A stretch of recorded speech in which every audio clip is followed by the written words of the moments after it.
বিসমিল্লাহির রহমানির রহিম। প্রিয় সাংবাদিক বন্ধুগণ, আসসালামু আলাইকুম। ওয়ালাইকুম আসসালাম। আপনারা অনেকে অবগত হয়েছেন, গতকাল মঙ্গলবার 1 জানুয়ারি 2025 জুলাই 2025 মঙ্গলবার দুপুরে গাজীপুরের কাপাসিয়া করিহাতা ইউনিয়নের বেহাইতুয়ের গ্রামে মোহাম্মদ রাজু মিয়া ওরফে নাজুর ছেলে মোহাম্মদ নাইম হত্যাকাণ্ডের শিকার হয়েছেন। ঘটনাটি অত্যন্ত দুঃখজনক। এই ঘটনায় জড়িত সকলের দৃষ্টান্তমূলক বিচার দাবি করছে। অত্যন্ত দুঃখের সাথে আপনাদের আরো জানাচ্ছি যে দেশের অন্যতম গণমাধ্যম যমুনা টেলিভিশন, যেই চ্যানেল আমাদের জুলাই আগস্ট আন্দোলন গত বছরের অত্যন্ত অগ্রণী ভূমিকা পালন করে সারা দেশে আমাদের জনসাধারণের আস্থা অর্জন করেছেন, এই যমুনা টেলিভিশন আমাকে জড়িয়ে যে খবর প্রচার করেছে তা সম্পূর্ণ অসত্য, বানোয়ার এবং রাজনৈতিক উদ্দেশ্য প্রণোদিত। আমি এই ঘটনার সম্বন্ধে কিছুই জানি না। আজ বুধবার দৈনিক যুগান্তর, বাংলাদেশ প্রতিদিন সহ বিভিন্ন পত্রিকা পড়ে জানতে পারি ওই ব্যক্তি গণপিটুনিতে নিহত হয়েছে।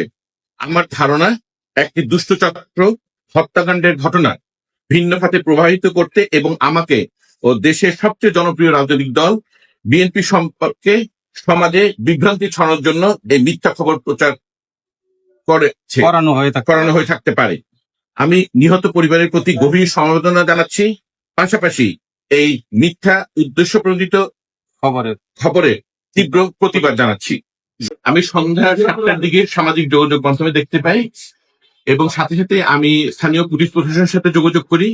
তারা আমাকে ব্রিফ করে এবং সংবাদ মাধ্যম কর্মীরা আমাদের কাপাসিয়া ওনারা এবং পুলিশ প্রশাসন লোকজন কিন্তু ওই ঘটনাস্থলে যায় এবং তদন্ত করে, এবং তদন্তে আপনারা যেটা ইতিমধ্যেই দেশের শীর্ষস্থানীয় পত্রিকায় পড়েছেন সেইভাবেই তার ওই সাথে ঘটনার সত্যতা এবং মিল পায়। আমি যেটা বললাম গতকাল সন্ধ্যায় আমি দেখেছি, আমি তো এদেরকে চিনিও না জানিও না, আমি শুনেই সাথে সাথে জানলাম। এবং আমরা এই জন্য আমি ইতিমধ্যে আজকে এখনই আমি একটি অভিযোগ করেছি, থানায় জিডি করেছি যে এরকম আমার নাম জড়িয়ে আমি আইনি প্রতিকার চাচ্ছি। ধন্যবাদ। আমি কেবলমাত্র গতকালের বিষয় না, এই যে এর আগে আপনার এই যে সাংবাদিক মারধর ঘটনা ঘটেছে, গতকালের ঘটনা ঘটেছে, এবং সামনে যে কোনো ঘটনা যদি আমি আপনাদের সাংবাদিক ভাইদের কাছে বিনীতভাবে একটি অনুরোধ করব, আপনারা তো সংবাদ ছাপবেন, প্রকাশ করবেন এবং আপনারা সত্যের পক্ষেই আপনারা আছেন।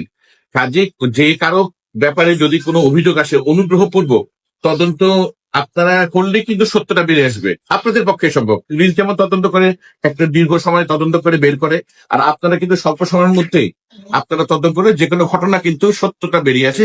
অনুগ্রহপূর্বক একটু যদি আপনারা করেন, আমরা আপনাদের প্রতি কৃতজ্ঞ থাকি।